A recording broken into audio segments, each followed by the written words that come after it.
with Professor Huo. As we just heard, that profits of China's large industrial companies in the first 2 months is down over 37% year-on-year. So what do you make of this decline? Well, I think the decline on this side is relatively sort of a prolonging from the last year's recession, and I don't think we should pay too much emphasis on that. Namely, we have all other good signals which is coming in, so I would hope this is just a temporary or a quite short phenomenon. Then what do you think, Professor Huo, Professor Xiao? Well, actually, I'm not worried too much about the decline of profit in an economy right now. I mean, it's normal for profit to go down, as long as the company continue to produce, continue to pay wage, continue to sell their products. Actually, as long as it's sustainable. Profit will go down definitely in the short run, but as long as the company can continue to produce, continue to hire people, we are fine. Okay, so the industrial sector is key to national economy. So how will these negative figures weigh on the economy? Well, I think because profit is part of the GDP, so in terms of achieving our growth rates, it would actually have some impact. But as I said before, as long as the companies are selling their products, we should, in terms of employment and in terms of growth. Well, Professor Xiao, some people say that the global financial crisis is caused by the high savings rate in China or in similar countries like China, so including Mr. Ben Bernanke, the chairman of the Fed. So what's your input on that? Well, I think it's clearly wrong to say saving rate high is a problem. The problem of financial crisis is basically caused by monetary policy not adequate, and also regulation not adequate. Right, and supervision is not supervision, enough. regulation. Some people can save more, and some people can consume more or invest more. As long as you have a reasonable monetary policy, the interest rate is adequate, regulation is fine, that will be okay. I think we can think about if China and the United States are one country. Within one country, nobody blame who's saving more, who's investing more, right? So this is very political anyway. So I think it's really heading to wrong direction. We should not focus on who the saving rate to blame. Right, who to blame? Professor Huo, the deposit ratio in the U.S. is very low compared with China. Could that be part of the reason for its financial meltdown? I think there are two mistakes. One is to talk about the deposit ratio in the U.S., which is too low, and secondly is to blame China or the emerging market as a whole that the saving rate is too high.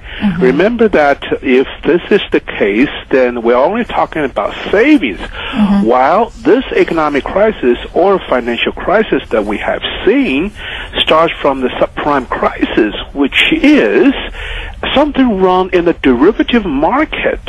So saving, which I think is more of a primary market thing, primary financial product, I don't think that is a major cause for the consequent financial crisis.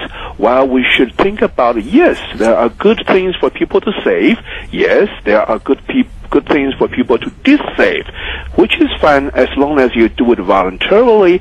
But if you regulate the things too less, or you encourage the financial derivative side taking a lot of risks, then you're bound into troubles. So I think Governor Zhou Xiaochuan is definitely right, which saying that yes, China is saving a lot, but that's not the cause of the crisis.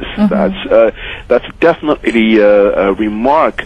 I would say the Western world would blame China for too high saving, and which causes crisis, which is absolutely wrong. Right, Professor Xiao, China has been anyway trying to bring down the ratio for many years. So what else do you think China could do in the short term and the long term to balance the deposit and the saving ratios? Well, I think in the long run, China needs to bring down the saving rates by providing more health care, social security. But in the short run, I think it's impossible. So what China needs to do is actually to invest more. Right. Saving high, but you can invest more, spend all the money, which actually China can do. We need to build the infrastructure. We need to build a lot of hardwares for future growth. Well, among the three articles, this one caused the greatest in the world. Well, Professor Xiao, China and U.S. have shown different opinions on the dollar's position. How vast are the two countries' differences on this issue? Actually, I don't think the difference is too big. China. One is to keep U.S. dollar as the main currency, and one is trying to replace it. But that's in the long run. It's. I think the U.S. has not yet really thought really hard on what's going to be the future. So what U.S. insists is that now U.S. dollar is the only reserve currency, and in the future maybe continue to be like this. But China says, basically, in the short run, I agree with you. U.S. dollar is only reserve currency, but in the future we might think about other alternatives, like SDR. Yeah, like SDR and others, right? So China posed the question, does not put any pressure. And the U.S. has not really come up with any alternative. It's just that they refuse to basically anything new. Right. Well, Professor Huo, some say China's call reflects its uneasy concern with its vast holding of U.S. government bonds. What's your opinion?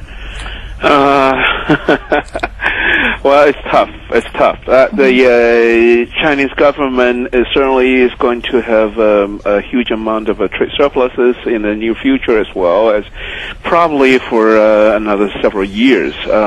So by acquiring more U.S. government debt, which is a safest place to invest the financial assets, and there are very other alternatives. So I think this is the time for the international community to sit down, not just China alone, but for the international as a whole, that we should make something out of this G20 meeting. Namely, if China wants to divert its financial resources from the U.S. government debt, there's something else that's there for Chinese government to select. Otherwise, if by saying that we're not going to buy more U.S. debt, but what else we can choose? Right. Okay. Thank you very much, Professor Deming from Peking University and Professor Xiao Geng from Tsinghua University here with us in the studio on Zhou Xiaoran's 3 papers in a week.